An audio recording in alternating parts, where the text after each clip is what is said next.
Russophone poetry, prose, and visual culture. His recent book, Charlottengrad, Russian Culture in Weimar, Berlin, University of Wisconsin Press, 2023, provides a detailed study of the wide variety of personal and political positions of Russian emigre artists in Berlin took towards the Soviet Union and Weimar culture. He also recently published a thematic cluster of articles on illegal queerness, Russian culture and society in the age of anti-LGBTQ censorship in the Russian Review. Our second speaker will be Kamil Karszewski, who is a past and present fellow at the Institute of Historical Research at University of London.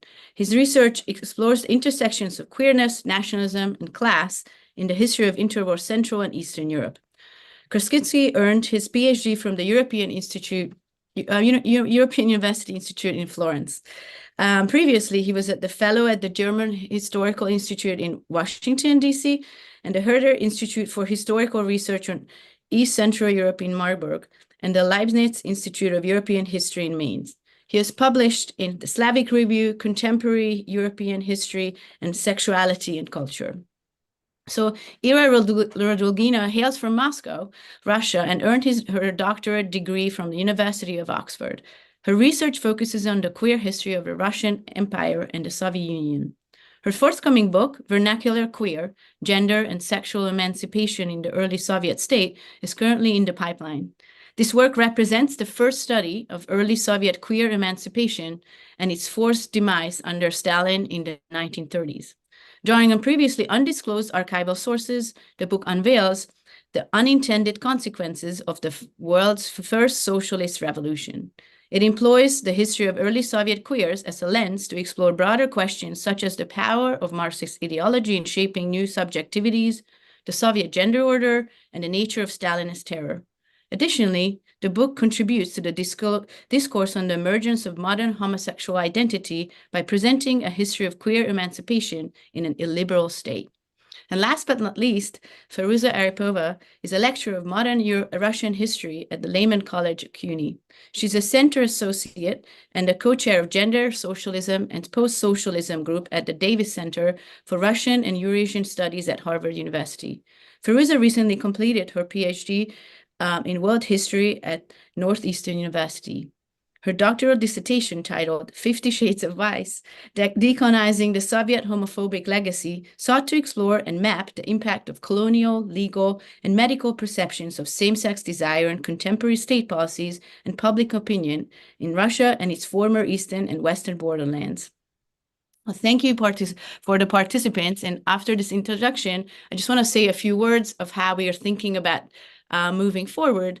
So each participant is going to think about and let us know how they think about archives as well as queerness in their work. And then give us a hint in a little case study of how they actually thinking about this in practice. And then each of them is going to speak about 12 minutes per se, and then we're going to come back to discussion. And again, I welcome questions from our audience, and please make use of the Q&A chat box so we can collect your questions, then that can guide our discussions. So without further ado, Roman, please go ahead. Okay. Hi, everyone. Okay, let me share my screen. I have just a couple of slides for us. Can you see them? Okay. Okay, great. So this first slide that you see is a shameless self-promotion. It's the cover of my book that came out this summer from Wisconsin University Press, in which the last chapter is called Queering the Russian Diaspora, and I'll be drawing some of the material in my few remarks from this chapter. And as Anita just said, we collectively decided to reflect on the terms queer and archive as operative words guiding our research. And for me, both of these terms are simultaneously very specific and very vague, especially when it comes to studying exile and Russophone emigre culture of the first half of the 20th century, because that's what I do. Well, first of all, I am well aware that my use of the term queer is ahistorical. I use this term for the purposes of legibility while being mindful that its analytical capacity in application to the early 20th century material is limited, especially when that material is primarily about white cisgender homosexual men. At the same time, the word gay is similarly problematic, but Russian terminology that circulated at the turn of the century is tied to legal, medical, and theological vocabularies that were not used for self-identification, and those words themselves were translation from either German or Latin. So the issue of language of self-presentation becomes even more slippery on the cross-cultural terrain of exile. But to quote Heike Bauer, the author of the fascinating book, The Hirschfeld Archives, Violence, Death, and Modern Queer Culture, I deploy queer to denote something of the sharedness of experience, however historically, socioculturally, and somatically contingent and emotionally inflected. This experience that comes with living lives that are figured as being against accepted norms. And so these ideas of sharedness of experience and being against accepted norms underpin my approach to archival research that is attuned to absences, omissions, and gaps, as much as to the presence of evidence of or what we understand as evidence in usual categories. The scholar of diasporas, Brent Hayes Edwards, has an essay called The Taste of the Archive, in which he theorizes the notion of the taste of the archive, the sensation of encountering a past through a cultural artifact, as he puts it, while trying to make a sense of a photograph. And here is this photograph that he found in the archive of the Jamaican writer Claude McKay at the Beinecke Library at Yale. So this is it. The photograph itself is the only available clue that Edwards has. There is no more information except for a strong sense that the archival object is significant and significantly queer. And I will allow myself to quote at length what Edwards writes. By saying, so he says, finding something in an archive poignant in this way does not necessarily mean there is anything to say about it. Coming home from the archive, as Arlette Farge notes, is often vexing as, quote, the physical pleasure of the rediscovered trace is followed by the doubt mixed with impotence caused by not knowing what to do with it. End of quote. Of Farge, now continuing with Edwards. This dead end may be the most common kind of archival experience. As anyone who has spent any time in an archive knows, the vast majority of what one finds there is mundane and monotonous, the record of the inexorable production of the ordinary. Even when one happens across something unusual, it is most often recalcitrant, even gnoming, a lump that cannot be placed into anything approaching historical intelligibility.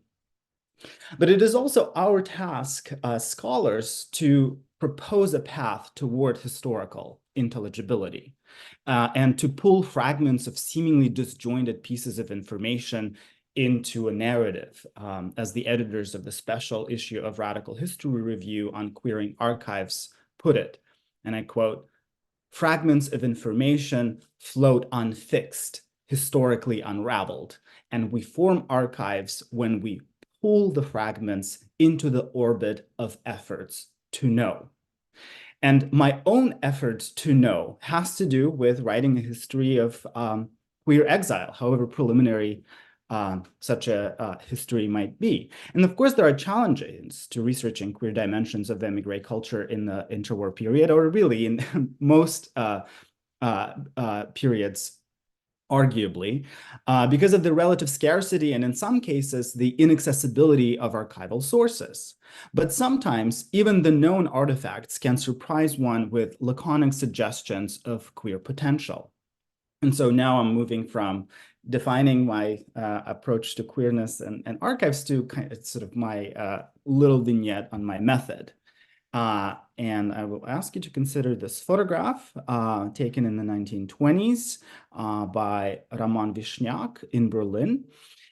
So it's captioned recalcitrance, and this snapshot presents a quotidian scene in the city. Passers-by are busily walking in every direction, conjuring up a sense of the everyday. The dog, refusing to comply with its leash, anchors the composition. Standing stubbornly in the middle of the sidewalk, the recalcitrant dog disrupts mindless movement and animates the image's perspective. The image is shot from the liminal space of a threshold, with the camera cautiously yet curiously peeking into the street. On the left, the building partially blocks the view of a sign that reads Indenbad directly above the stubborn dog.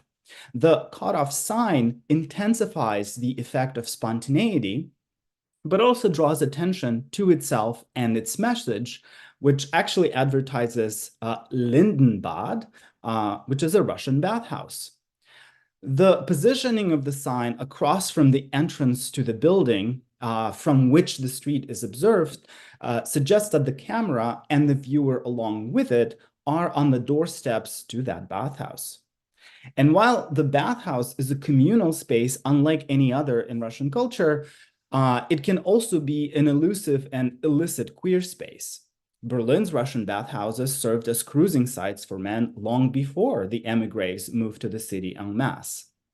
That is not to say that Vishniak's photograph necessarily documents a cruising spot.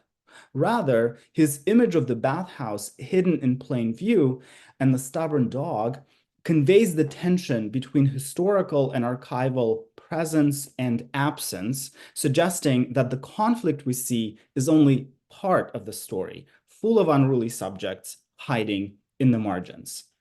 And I guess what I'm trying to say is that where there's a will, there is an archive. And this is my queer practice of the archive. And to conclude, I would like to return to the image that Brent Edwards analyzes in The Taste of the Archive. And the image is actually was taken by Henri Cartier-Bresson in 1935, and it depicts Charles Henry Ford exiting a public pissoir in Paris. And so for Edwards, he spends this entire brilliant article trying to figure out what is this photograph, who's the person who's depicted, and how can we actually make sense of this lingering sense that of queerness in it. And then he concludes that perhaps there was some kind of connection, romantic perhaps, between Henry Ford and Claude McKay. But let's say, to me, as the scholar of emigre culture, I immediately recognize this person as Charles Henry Ford because he was the lover of emigre artist Pavel Chelyshev. And here you see a picture from the 1940s taken by Cecil Beaton of both Ford and Chelyshev together. And so to me, this would have immediately, I would have kind of taken these floating pieces of information and put them into a certain kind of narrative, while also being attuned to the fact that there are just as many gaps and omissions as there is evidence. But that what actually makes it exciting is by trying to make sense of those gaps, but first as recognizing what those gaps are. So I hope this makes sense. I will be happy to answer any questions you might have. And yes, again, I have a whole chapter on queering the Russian diaspora in my book. So thank you. Thank you, Roman. And now let's move to Poland, interwar Poland via Kamil. Thanks, Kamil. Thank you for introducing me so nicely. And thank you, Roman, for such an interesting presentation of your research. I will start just with the same question, like how I approach the term queer and what I think when I think or when I say archive or queer archive in Eastern Europe, in Poland. First of all, I think when we think about why I actually always use the word queer, and I'm very unwilling to fetch any other word like gay and LGBT, and it's just like kind of a thing that I'm very unwilling to do. I realized that my greatest preference always is going for the words that were originally used by my subjects. And I think this is one of the main principles or my goals of every historian, or especially historian of sexuality. And one of our biggest questions is we try to find out how people conceived of their sexualities at that time. And our terminology and the vocabulary that we have today is actually something that makes it more difficult to understand the past. And that's why queer for me is something very, very blurry, and it's a bit similar to what Roman said, something actually very unclear. And that's why it's helpful, because it's like a vessel that can act, that where you can put whatever happens in the archive and in the sources. So it can take a shape because it is so unclear and so kind of without shape, that it is most helpful, at least for me, when I approach an archive and I wonder how people in a certain place, in a certain moment, thought about their sexuality and how they lived their sexuality. And I will not be very original if I will say that archive in Poland, when queer archive could be almost everything. Like for me, the most productive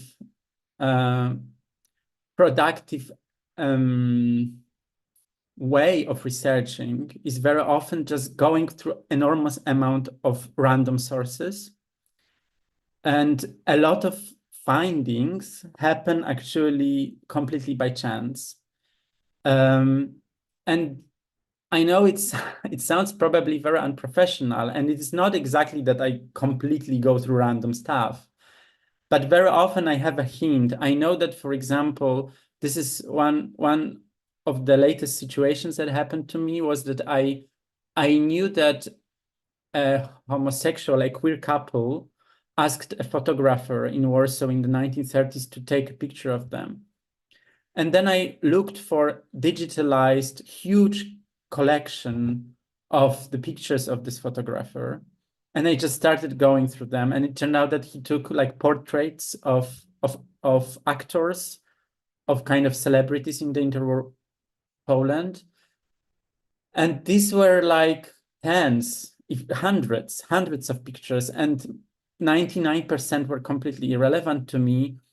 Although it is also, when you go through them, you realize how people posed, how people behaved, and start to learn sensitivity of the period, what masculinity was like and what femininity was like, how people performed in front of a camera.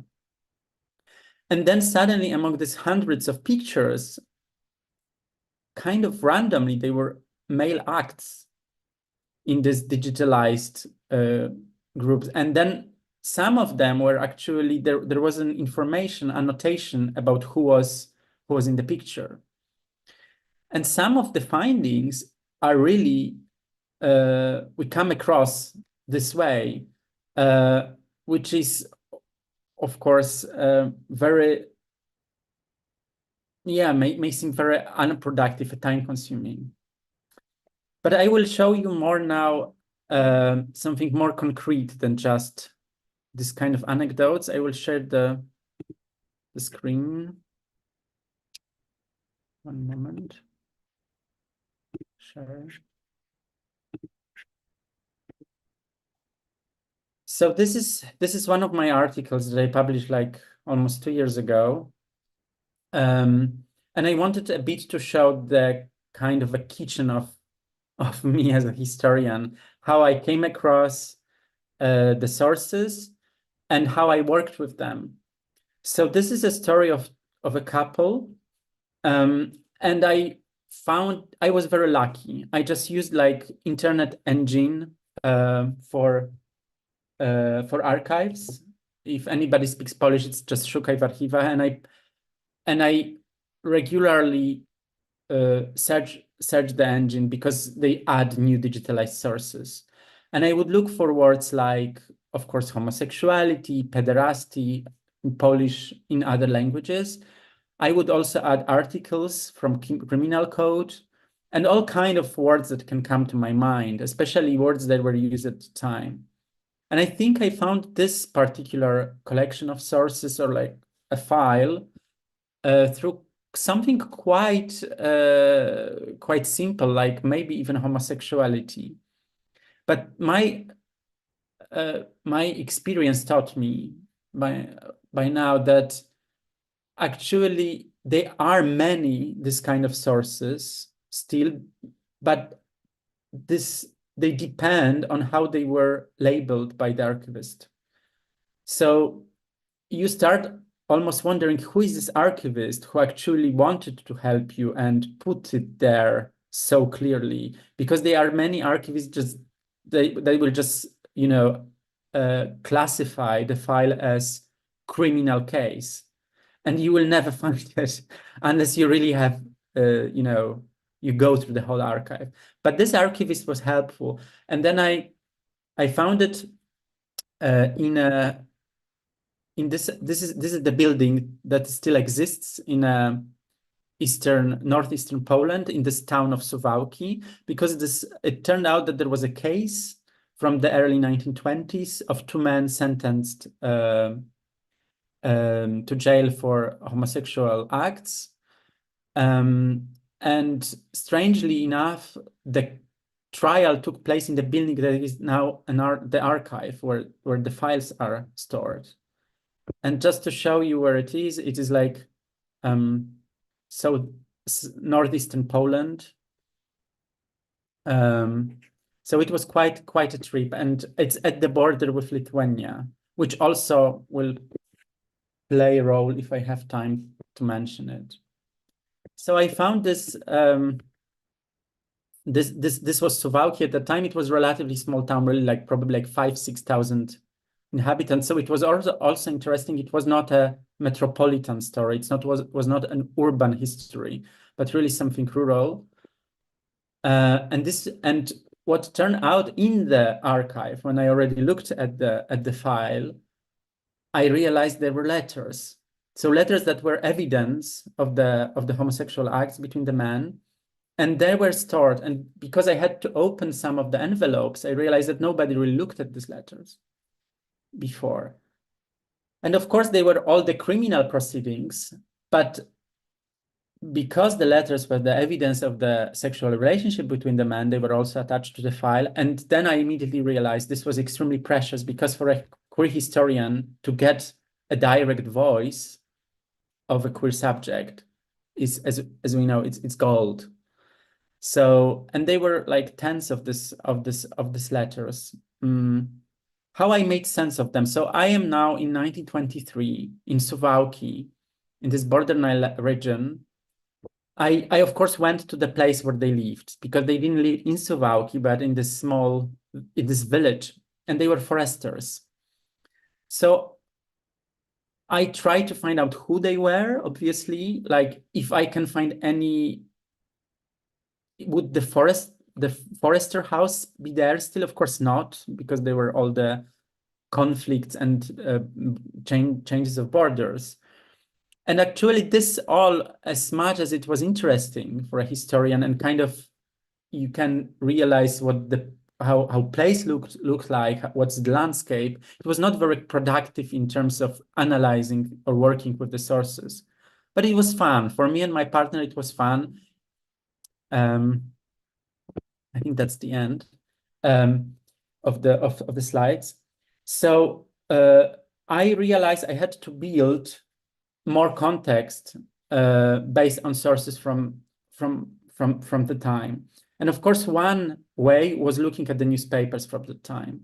I went through an enormous amount of newspapers, and strangely, I found for example, in the letters, there was a situation when one of these men traveled to Warsaw, and almost at the same, I think the same month, there was an article published in a Polish newspaper how to recognize a homosexual in the streets of Warsaw. And I was wondering, was this guy actually, could this guy be recognized by the police as a homosexual?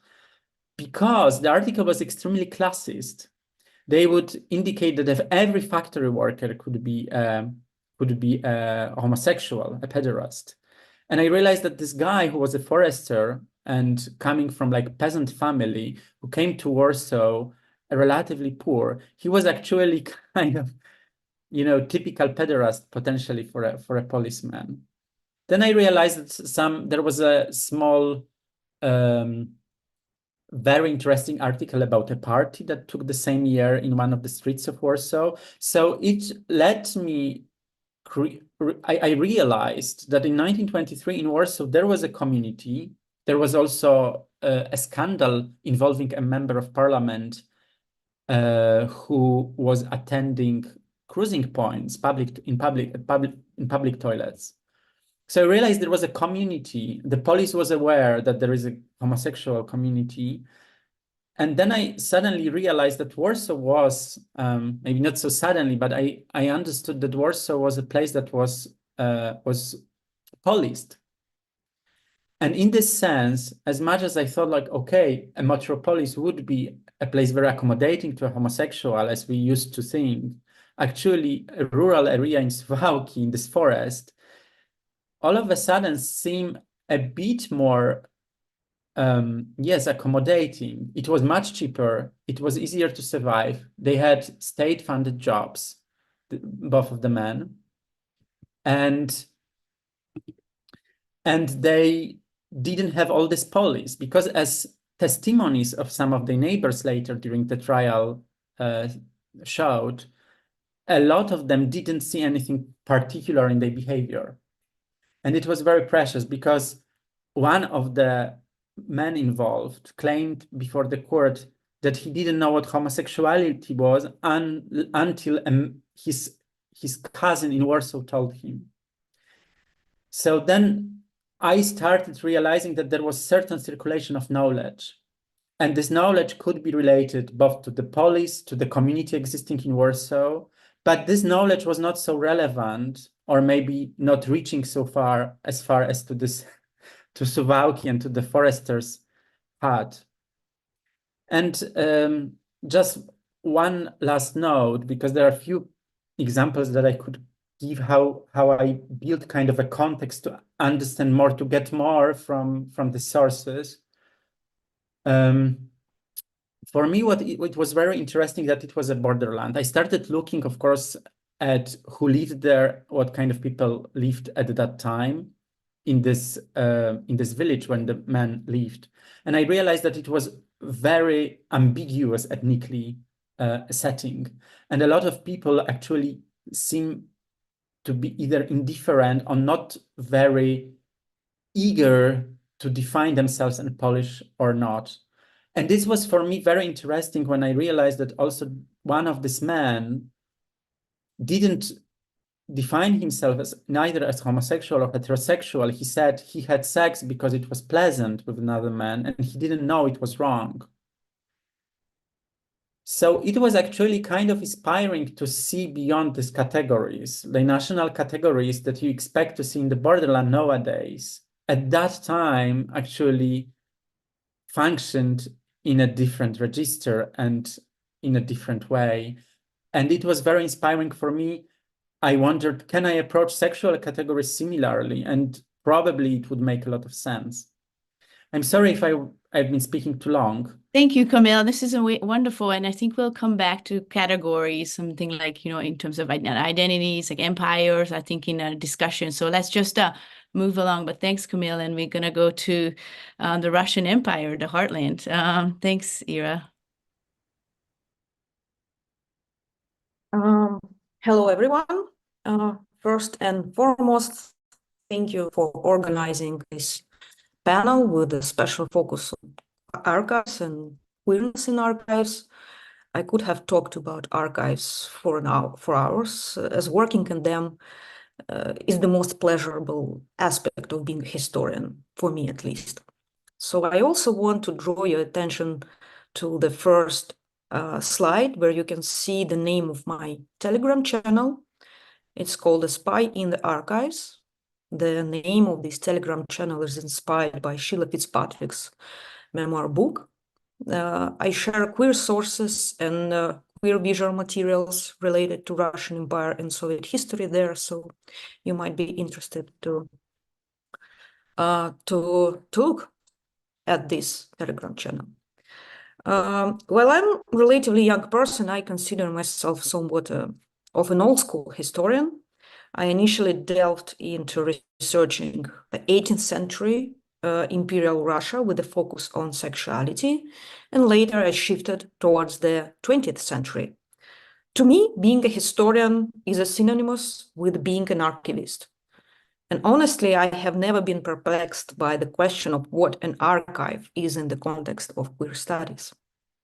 Archives, especially in Russia, and I suspect in other former countries of the USSR, are enormous and mainly untouched reservoirs of explicitly and, of course, implicitly queer sources from different epochs, Soviet period included.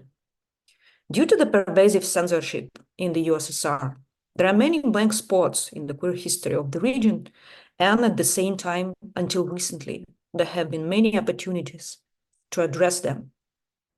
While one of the main goals of this series is to promote and possibly facilitate decolonization in East European and Eurasian queer studies, I would suggest that at this point of time, we do not have enough research done to embark on that journey.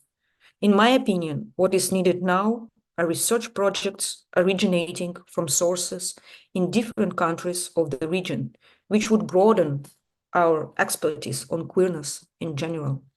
So far, we still know very little about the fundamentals of the diverse queer experiences in the region's history. Moreover, I believe that we need to reconsider the conventional perspective on the queer historical experience in East European and Eurasian queer studies, which has often been viewed as secondary to the gold standard of the so-called Western queer framework. When I'm asked here in the States about my research, the short response is typically that I study previously unknown, hidden queer emancipation in the early Soviet Union, with a particular focus on Russia and to a certain extent, Ukraine. The feedback is usually very exciting and indicative. Wow, did it really exist? Interestingly enough, when I discovered a plethora of sources from the 1920s that depicted queer emancipation in the words of queer individuals, I was equally shocked. While we are aware, of course, of the liberating approach to homosexuality conveyed by early Soviet experts, lawyers, and physicians, as demonstrated by Dan Healy in his multiple works, we still know very little about how queer people themselves experienced the revolution, early Soviet liberalization, decriminalization of homosexuality, Stalinist terror, and so on. My research, deeply rooted in archival documents, demonstrates that the queer experience from below is sometimes much more liberating and complex than innovative scholarly expertise. I'm very lucky. Just give me a sec. I just wanted to turn the slide. Yeah, I'm very lucky to have a very rare visual source that offers a glimpse into the previously unknown Soviet queer experience. Moreover, I'm quite certain that as experts in queer studies, you may have come across this picture I found in the archive in St. Petersburg many years ago. I still vividly remember my hands shaking as I held the photo and felt an urgent need to share it with my people. I published it in a scholarly article, and I also demonstrated it at a few public events aimed at LGBTQ+ people in Russia, which was still possible at the time. And since then, the picture has gone viral.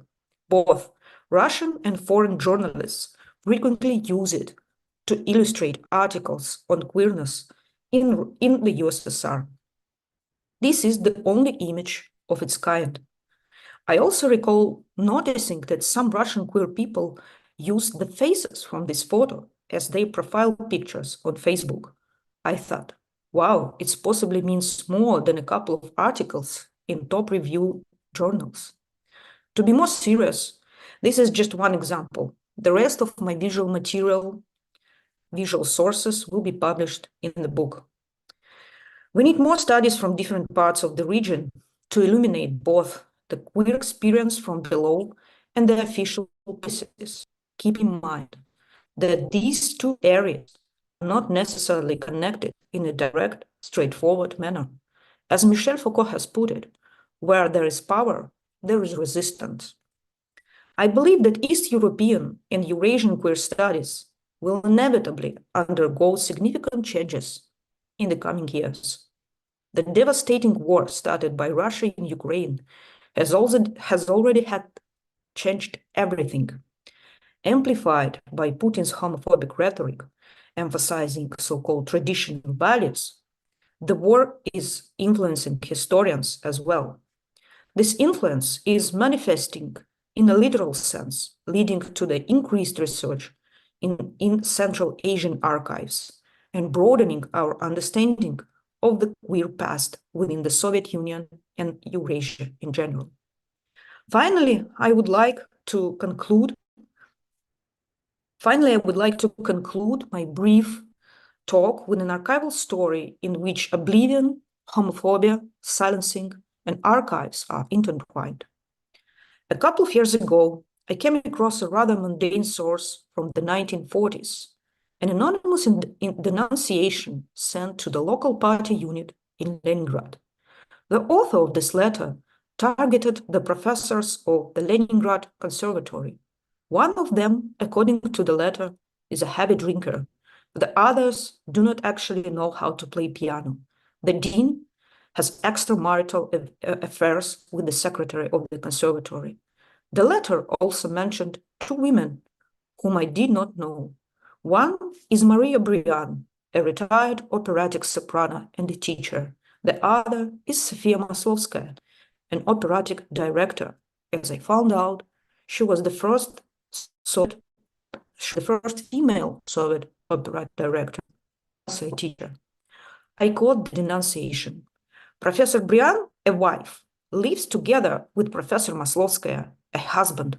I don't know how to describe it, but this is disgusting. I pulled the thread and I found quite exciting things, despite the fact that there are no archival documents to shed light on their lives. As quite renowned Soviet people, they both left archival collections, but there are mostly photos in there. However, when I looked at Maslovskaya photos in the archive, I could not help but smile, because what you see on this slide now is evidently an exciting example of a very butch Soviet-style queer gender. As denunciator described her, a husband, and now you see the joint portrait. Maria Brian, a soprano singer, is distinctly very feminine. She was referred to as a wife by the denunciator in the 1940s. It was a period when censorship on sexuality and homosexuality in Soviet Russia was at its strongest. The anonymous denunciator either did not realize that what they disgusted at were lesbians, or chose not to use that dangerous word. And finally, one more detail. Here is the grave in one of the St. Petersburg cemeteries. They lived together and were buried together. Even though we know very little about their relationship and probably will not be able to learn more, their queerness conveyed through a very sketchy, hateful source is undeniable. In one way or another, archives open windows in the queer past for those with queer eyes. It might be better than he used to say. Thank you.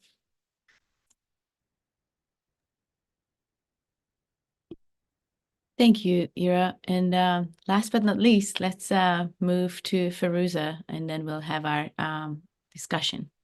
Thanks.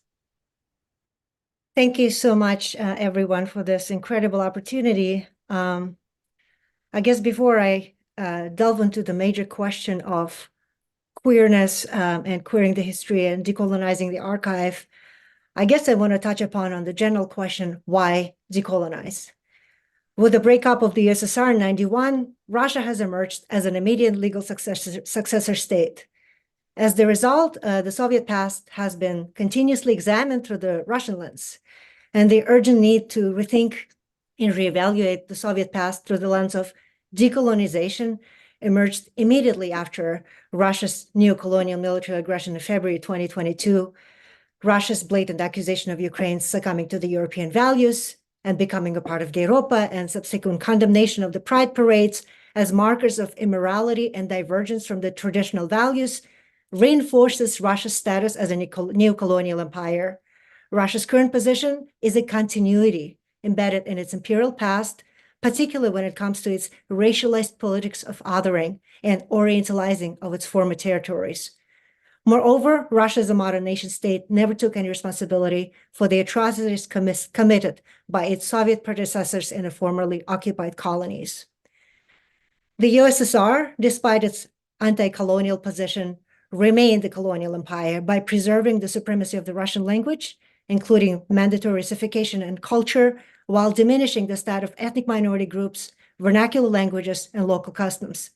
The immediate need to decolonize the Soviet past includes acknowledging the tragedies of man-made famines in Soviet Ukraine and Kazakhstan in the 1930s as the result of brutal collectivization campaign initiated by the Stalin's government, admitting to the illegitimate annexation of the Baltic republics in the 1940s, and acknowledging the human tragedy of the mass deportations of Latvians, Lithuanians, and Estonians to Siberia. And it further requires admitting to the colonial policies in Soviet Uzbekistan when it comes to cotton exploitations, shrinking of the LC, and environmental consequences that occurred as the result of cotton irrigation, and many more.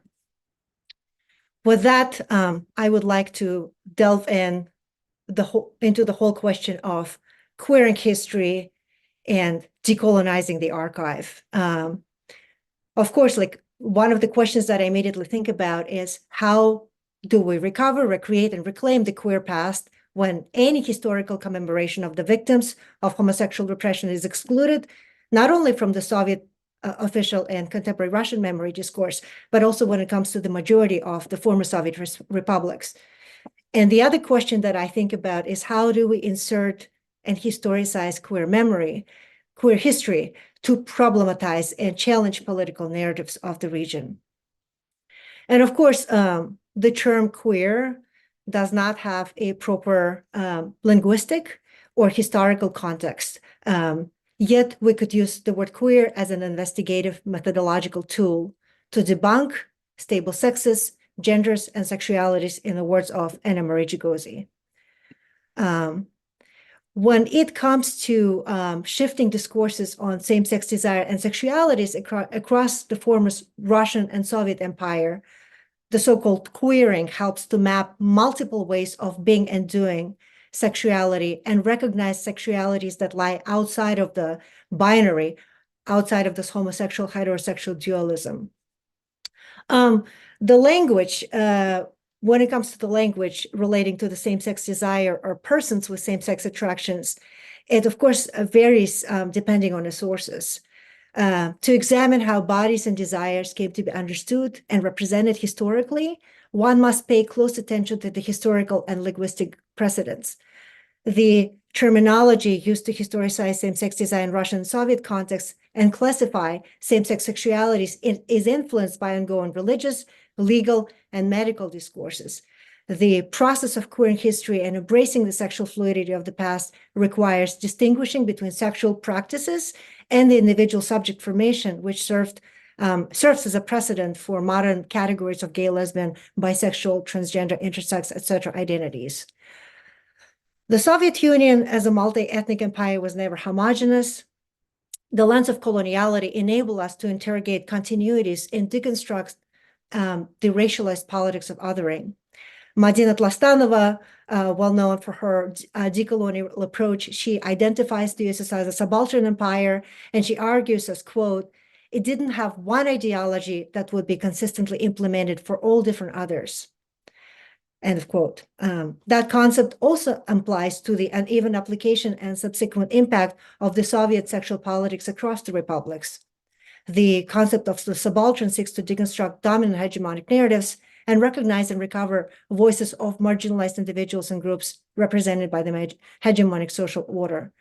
Hence, not only do I have the need to queer, but also decolonize not only Soviet history, but queer history within the Soviet context, because most of the scholarship on queering the Soviet ideological narrative has approached the subject from the Russo-Soviet angle, and the need to decolonize Soviet queer history implies shifting the focus to the peripheral or subaltern queer histories, deconstructing the colonial past while paying close attention to the issue of class, ethnic belonging, and localities.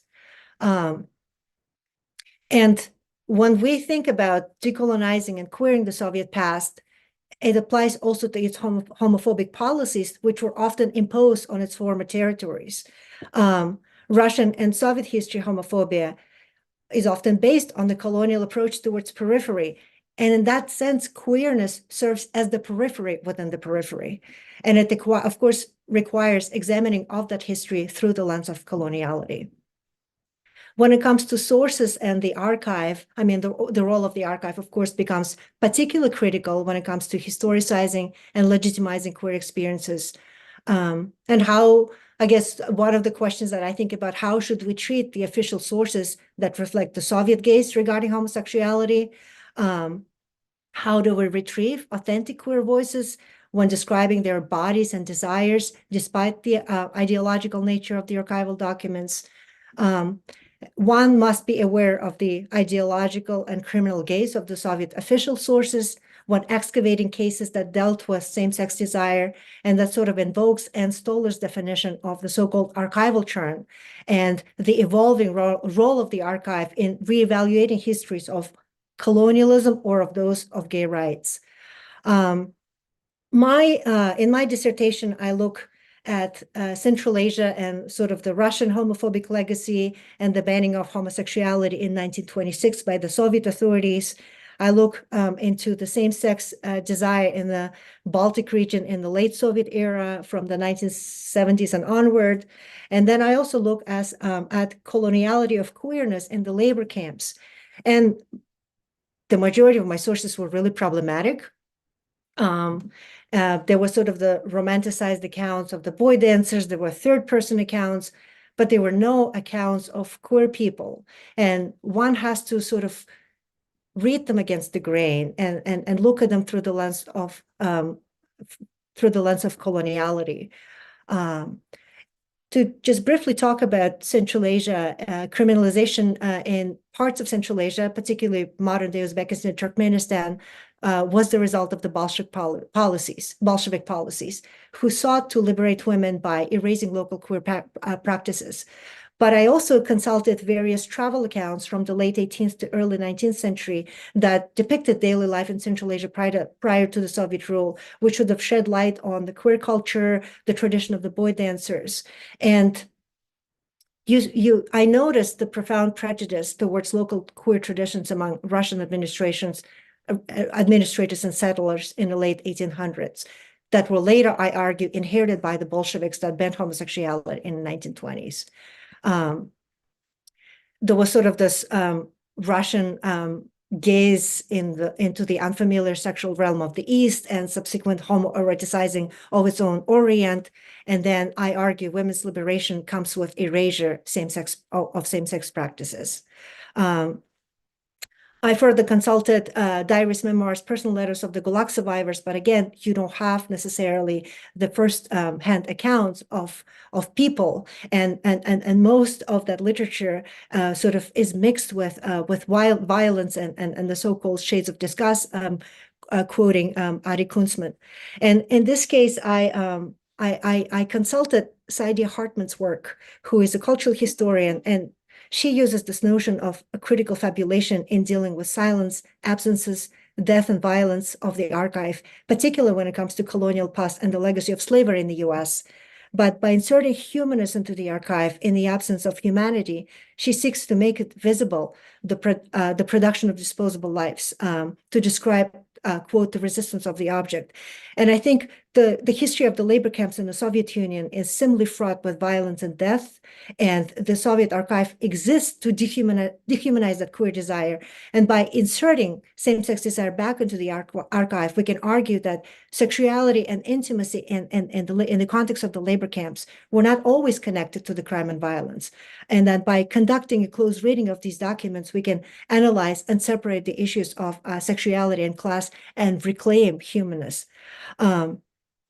And finally, my experience dealing with Soviet-era archival materials and at the Latvia State Archive, and also in Lithuania, I dealt with a lot of criminal cases that show both how Soviet repression and regulation of homosexuality that was built over decades was carried out, but also how men mostly whose names were mentioned in the files because they were part of the law, how they circumnavigated the state's intrusion into their private lives.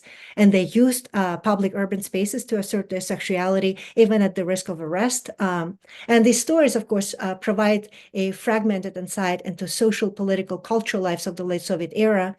And archive also allows us to view these public cruising spaces that they use as sites of queer memory. And I'm more than happy to talk more about my research during the Q&A.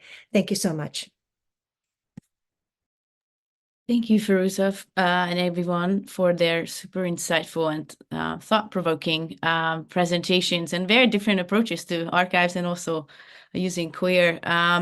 I think in the interest of time, I'm going to just pose some of the questions of our audiences, and then we can maybe have some general questions about, again, probing some of your sort of approaches to both queer and archive. But the first question is actually to Camille. Greetings from a Lithuanian queer archive. I would like to ask Camille to elaborate a bit on a relationship to Lithuania in the mentioned case of Suwalki. Do you have any sources of Lithuanian queer history? I wish I had. And also to Firuza, sorry, so the same question goes to Firuza, so you can also think about that.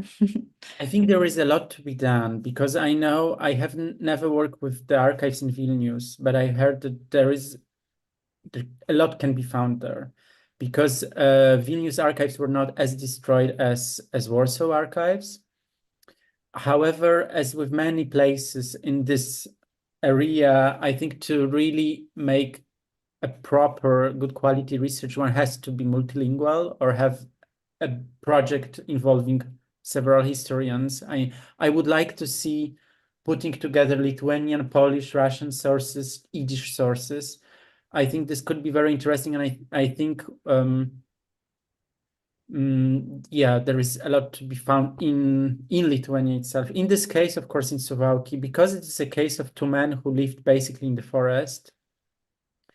This would not, I mean, I haven't found or I haven't seen any other information about anybody else, any other queer people.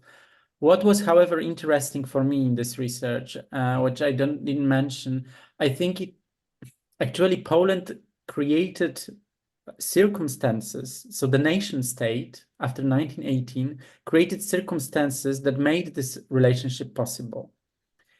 Because this ethnically kind of contested land that was during the war, it went from hands to hands between Germany. There were some Russian forces. There was Lithuania. There was Poland. There is this beautiful anecdote that I like to repeat. That in one of these villages, maybe even in the one where the two men lived, local people, when a Polish tax collector arrived in 1918 or 1919 and asked them to pay taxes, they refused. And of course, he was outraged because, with this patriotic eagerness, he arrived in the borderland, freeing Poles from everybody else. And they told him, listen, if you can prove that this country stays here for 3 years, we will pay the taxes, because we've paid taxes to everybody for the last 2 years and we just don't have any money. So they had a very practical approach. And I think these two men that I wrote about, they came from central Poland. They were like kind of ethnically very Polish. And I think that was a policy of the state. We know it was very common in Polesia, in Volhynia, especially in Belarus and Ukraine. But the state actually needed these Polish speakers to push itself on people and like to Polonize basically this area. And the paradox, like maybe it's not a paradox, but like kind of this was the nation state that gave them state salary, gave them the respect of the state. You know, they had uniforms with the Polish coat of arms, and which of course gave them certain respectability in this land. So I think this was for me very interesting. This kind of interaction between the queer subject and this ethnic political context of the borderland. But unfortunately, no Lithuanian or this other people involved in or queer people I haven't found. The archival materials that I consulted were the Lithuanian Gay League, but they were newspapers and periodicals published in the 90s that had references to the subculture that existed in Lithuania in the late 1980s. And there's also a great dissertation by Augustas Čičelis, who basically conducted the oral interviews with men who lived through the Soviet era, and which was very similar to Latvia. They had sort of these hidden networks, and men met up, and you had to know somebody to be inside of that circle. And I think the dissertation is available online, but it's a great source to look at those oral histories and to sort of see the sort of the fragmented life of those male same-sex networks.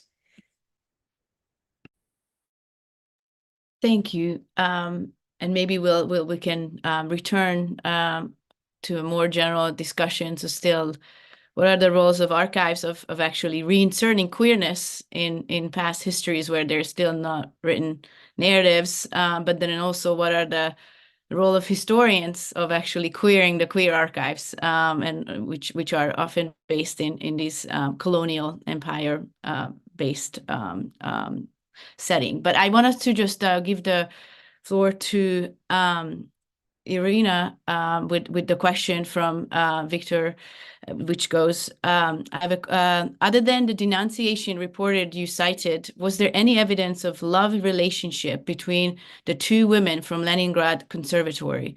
If not, what do you think had they managed to live together throughout the Stalin period? Yeah, thank you so much for the question. Actually, yes, I was able to confirm the relationship between them when I came across the diary of Konstantin Somov. And he mentioned them, Maria Brian and Sofia Maslovskaya. He befriended them in the 1920s. And he explicitly writes about them as a couple. So they had been living together since 1920s, at least, until 1950s. So, yeah. And if you're still on, I have another question for you here that goes about what about queer history at Russian university, like the HSC? Is there monitoring of QH from liberal times still after February 2022? Do you agree on the existence of repressions towards LGBTQ at Russian university? What about censorship on research as well as on gender issues? Or is it not so direct and widespread? And of course, obviously, this is contemporary question, so you may just say you don't have full information, but if you want to reflect on that. Yeah, of course, I'm not there, but I'm pretty sure that queer research is not possible anymore in Russia, in Russian universities. It's absolutely for sure. It was difficult even before the war when I lived there and I worked there. And now, yeah, it's literally impossible, unfortunately, especially at high school of economics, probably now. Yeah, because this university, as many though, openly support the war and all that kind of stuff, conservative values, etc. So no, it's impossible, despite the fact that there are still many very decent people working there.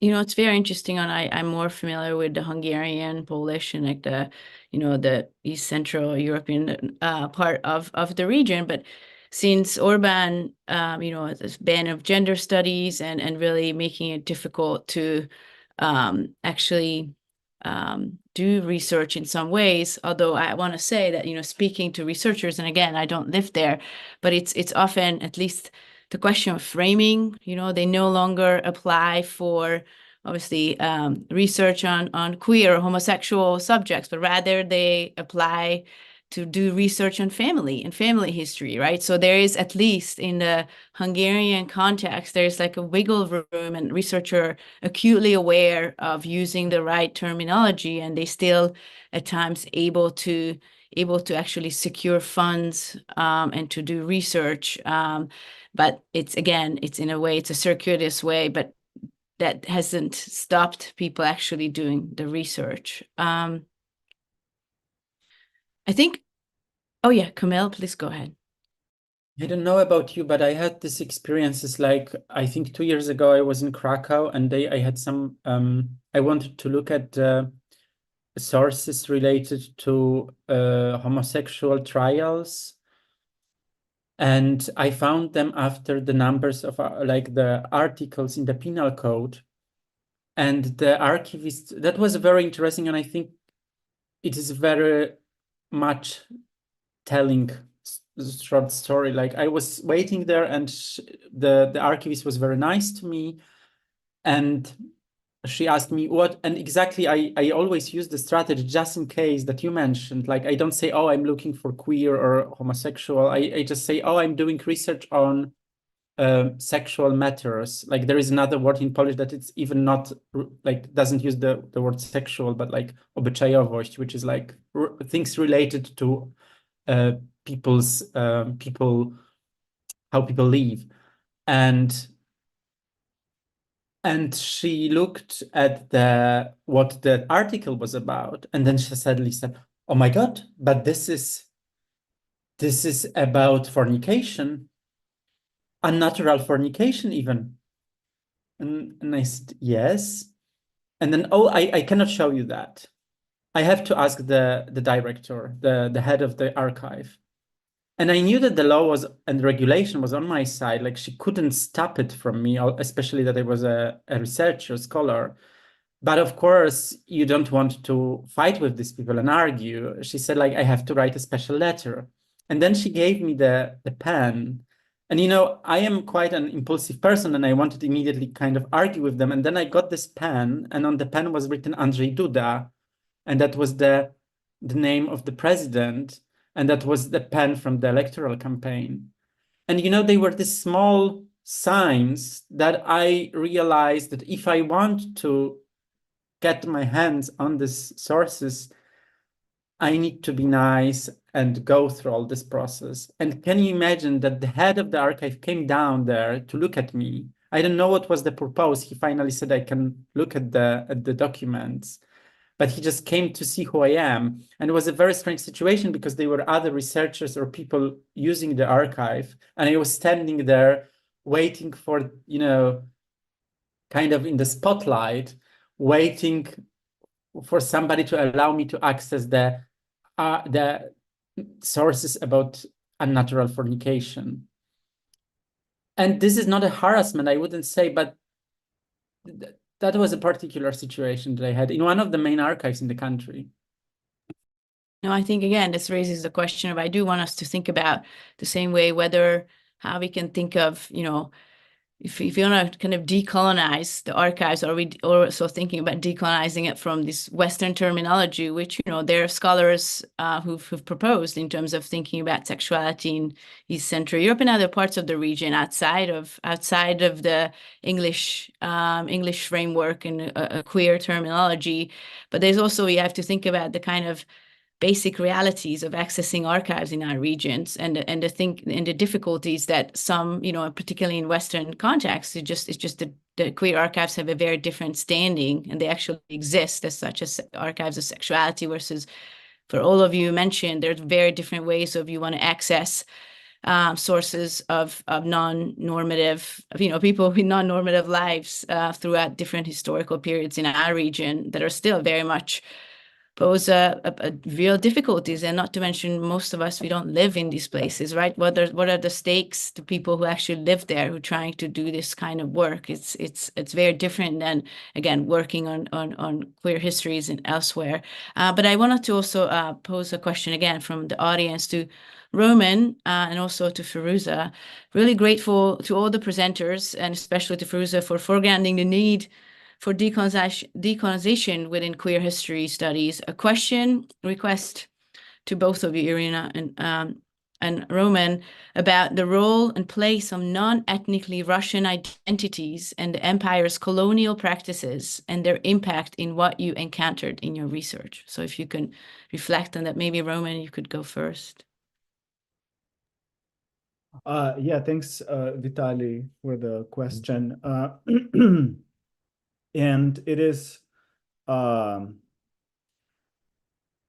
guess probably we need a series at some point on what it means to be Russian, to identify someone as a Russian cultural producer also. In that, for example, I don't know, in this in this chapter I cite Ilya Ehrenburg in Berlin. And so Ilya Ehrenburg is ethnically Jewish, someone who comes from Kyiv, and someone who at the same time, of course, is a very much a Soviet cultural figure of the Soviet establishment. But so kind of is that like what kind of a figure is that, right? And how do what are the descriptors that we use? But at the same time, like, and what do we mean by saying sort of non-Russian? Like, how to define that? And it's so I finished my book before the full-scale invasion began in February of 2022, and it was a really kind of, I was like, oh my God, what? Suddenly I definitely had this need to grapple with this major question. And the way that I decided to solve it for myself at the time is just talking more about a Russophone practice, and that was my criteria in which I kind of how I approached it. And but yeah, I think it's an ongoing question, problem of scholarly inquiry, as we are, of course, rethinking and reevaluating the very terms that we are using. But more specifically about sort of I would rather maybe one way of thinking about the question of non-Russian ethnically and ethnic sort of identities and colonial practices is to shift this inquiry from ethnic origin to class. I'm particularly intrigued by Camille's focus on class in his work, because I write about Sergei Nabokov's relationship, evidently a romantic relationship, with Joseph Chapsky in Paris. And so Chapsky is certainly not a Russian, but somebody who came from very much a Russian imperial Polish family, somebody who's educated in St. Petersburg, but who also at the same time becomes an absolutely key figure in the Polish Republic after 1918, but so also someone who then stays in exile for the rest of his life in Paris. And so, like, but Chapsky and Nabokov did not see themselves differently in terms in ethnic ways. They were, in terms of their class and in terms of their cultural background, they were very much on the same level, as it were. And yeah, I think that's just, if asked on the spot, this would be my kind of reflection. But again, thanks for the question. I think about it practically every day, and am as I'm figuring out ways forward, both about what my archive is and how I see the archive and how I envision it in this linguistic practice with the shadow of empire, and how those practices are continued in the spaces of diaspora, immigration, exile. So Thanks, Roman. Irina, do you want to respond? Yeah, just a couple of things. So I work mainly with the archives, with the Russian archives, and I worked also with the archives in Ukraine.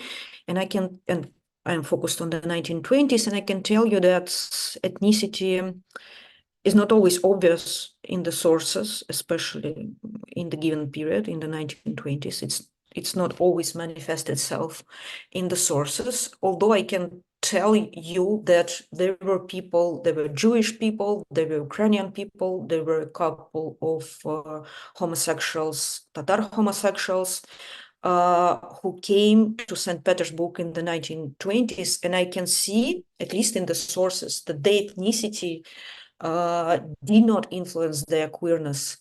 And it's kind of very interesting. I think one of the very interesting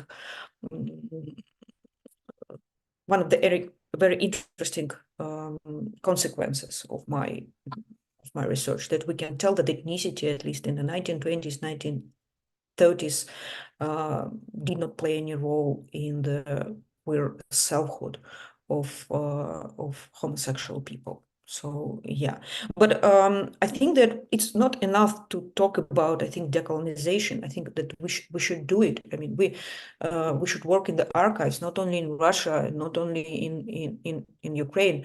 And I have a question to Firuza, because she talked a lot about Central Asia, about decolonization, and I really like the title of your thesis. It's 50 Shades of White, Decolonizing the Soviet Homophobic Legacy, and you mentioned Central Asia a lot. And I just want to ask you about your experience in the archives of that region.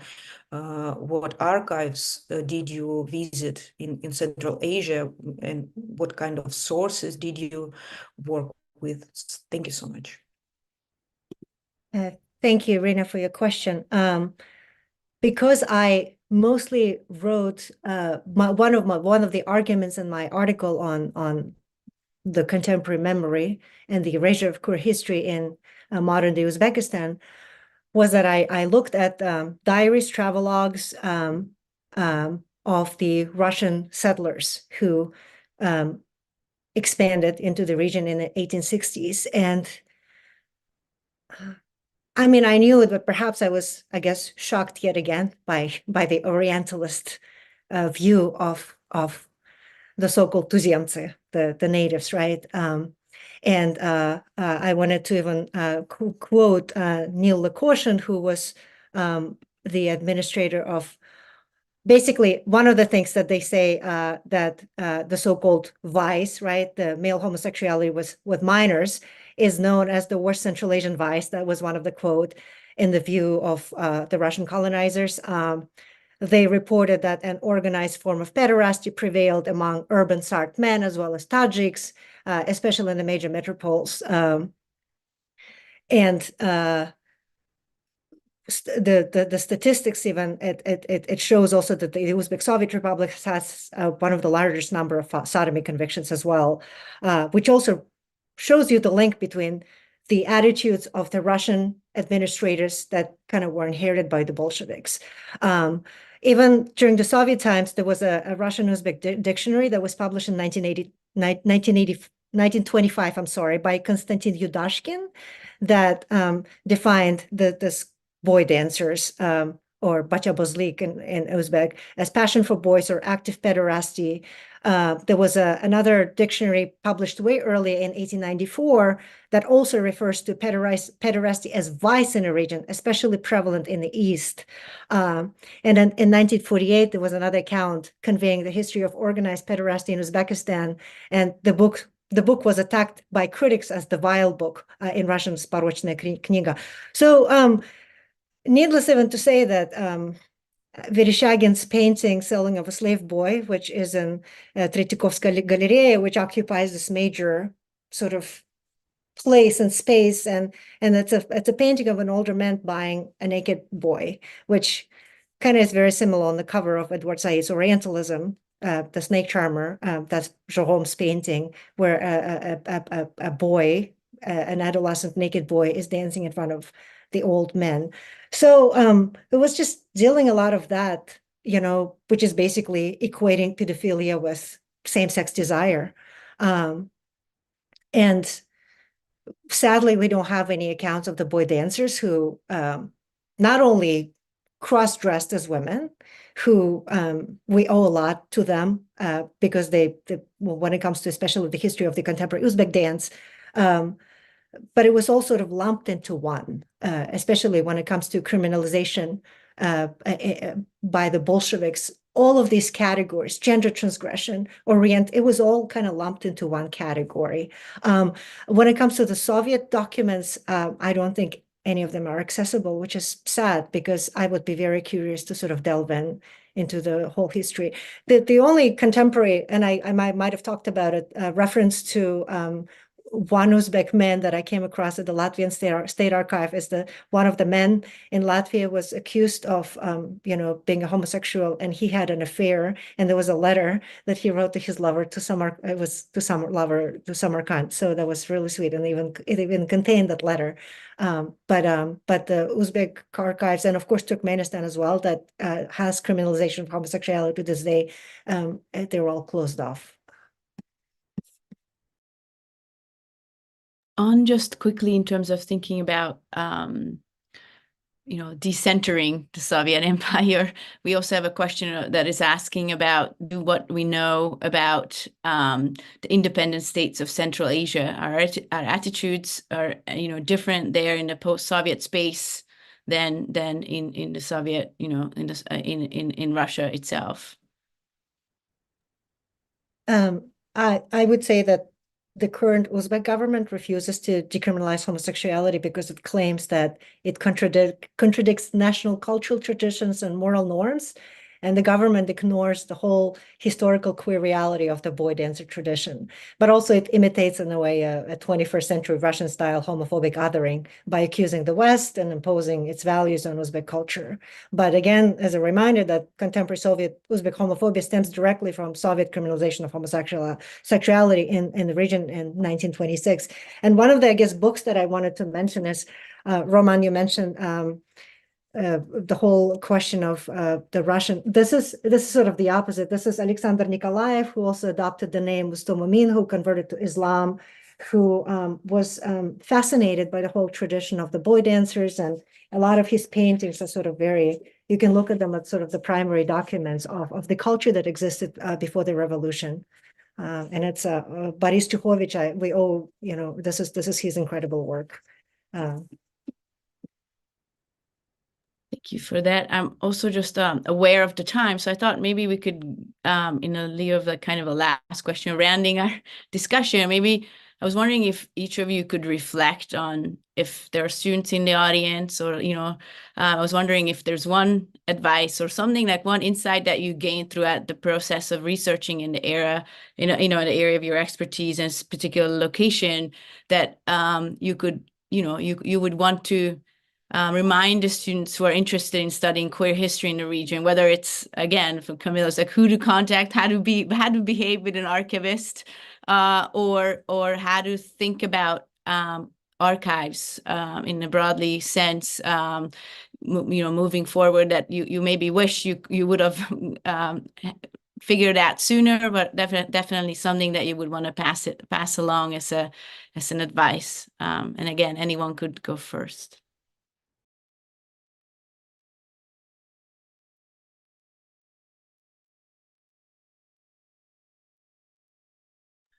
While you're thinking, I'm just thinking, I think, again, there's the role of chance, I think it's such important, like who would have we all imagined, like if only a diary of a queer, queer person landed in our hands. That's amazing. But again, I think that I like that Roman's point of where's Will, there's an archive. The idea that that be open, we have to be very open and creative and thinking about reading through the lines, reading into the silences. But I also think that there's some real practical, important, advice. Again, very much context dependent that is good to have. So I wonder if there's anything that that comes to mind. If I may, to chime in here, I would probably echo implicitly what everyone has said, but also explicitly what Ira had mentioned about the vast reserves of information that are still available in regular state-run archives. All of this stuff that we just don't know, and I would say never despair, not least because there is absolutely information out there to be found, and just question usual categories and be daring, go places, read materials, order that box that for whatever reason looks interesting. But first of all, visit an archive, a rare book and manuscript library, or a special collections in a library. They definitely have treasures. Most often the question also is like, what do I do with this diary that landed into my lap? And as Camille said, is like at some point he felt, oh, this is absolutely archival gold. But then we have the sensation of, oh my God, this is so great. And then once you start actually reflecting on it and needing to write it up, and there are all these other questions that pop up. And again, the critical question asked by Vitaly about the influence of colonial practices and legacies on scholarship itself. So I would say just go to an archive in the first place.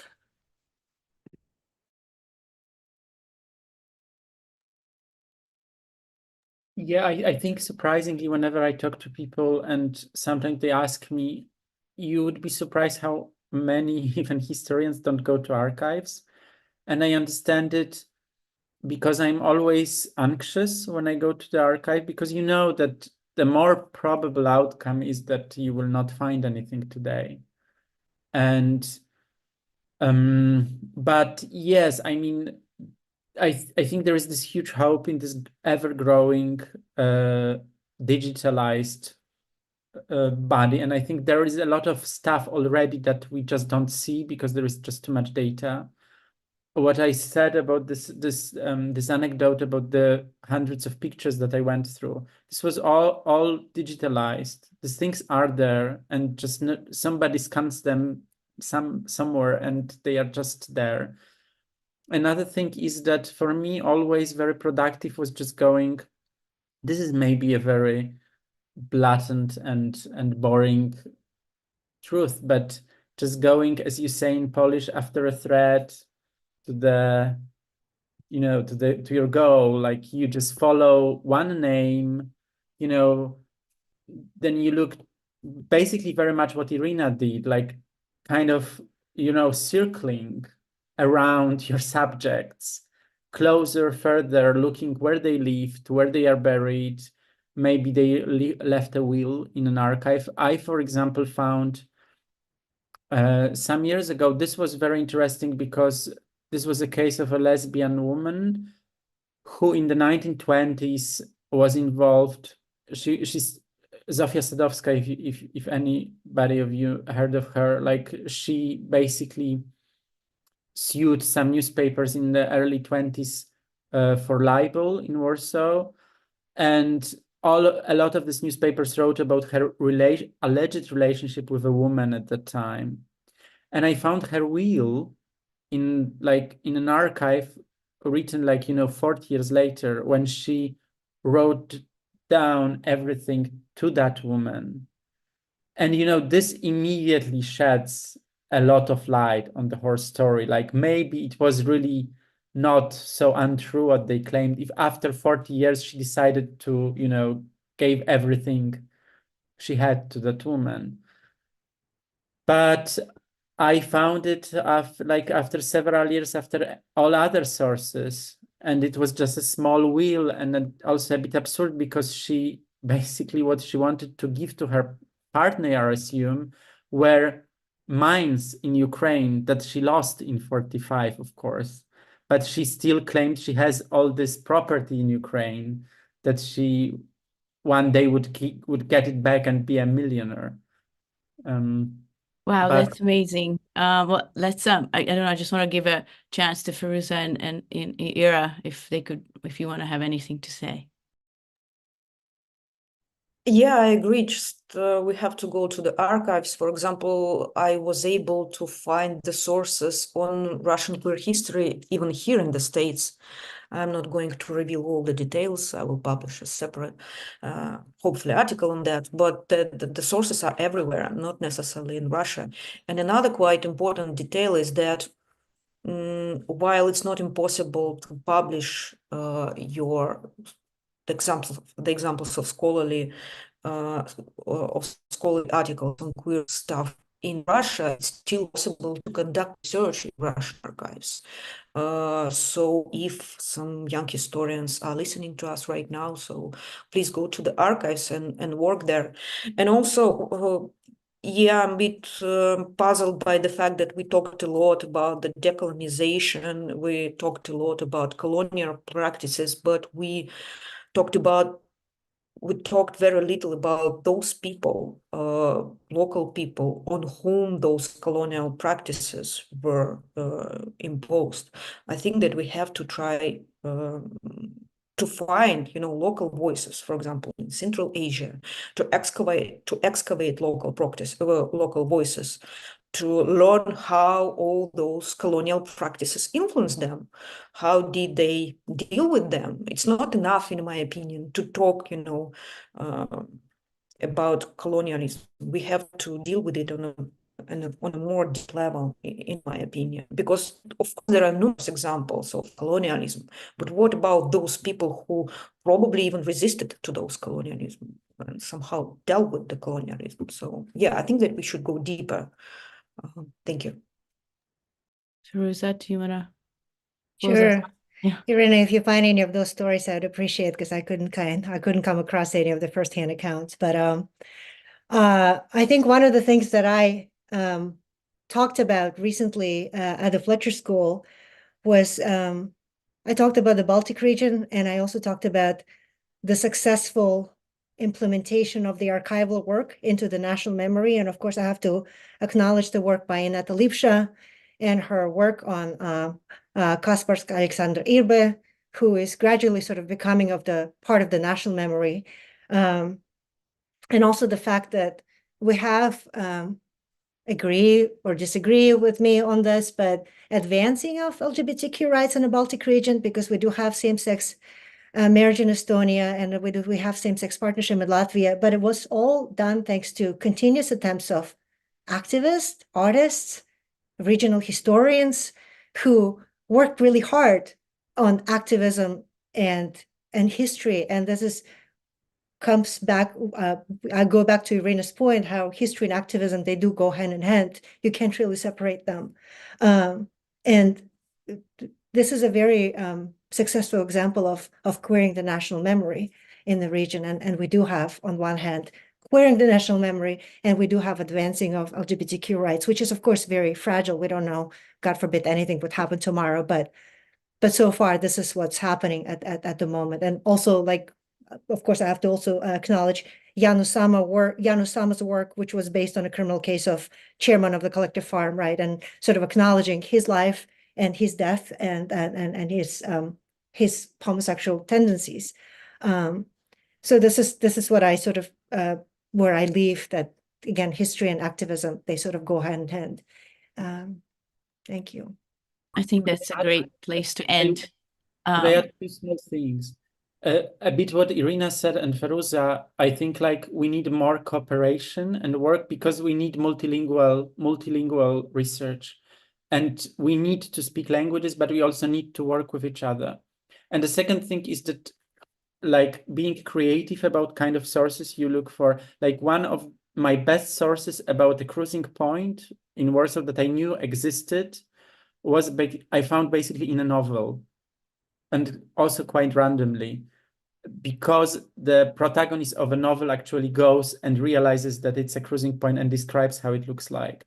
So you get basically like almost like first-hand description of the mechanics of a cruising point in the 1930s in Warsaw. So like even poetry, theater, like there is a lot of things that I think sometimes we don't think that could be useful. Thanks, Camille, and I'll give the the word to Chris to close us off. Thank you, everyone. Yes, really, thank you, everyone, for your remarkable presentations today, and really for setting up the other conversations that we'll be having in the coming weeks. Camille talking about poetry and literature next week on February 2nd, 11 a.m. The third panel in our series will focus on queer focus from an art and culture perspective. And the sixth panel on March 15th will look at activism explicitly. So obviously all of these things are intertwined, and we hope that you'll join us again for those sessions. But really, thank you today to Farusa, Rahman, Irina, Camille, and of course, Anita, for being our conversationalists today. And we hope to see you all next week. Take care.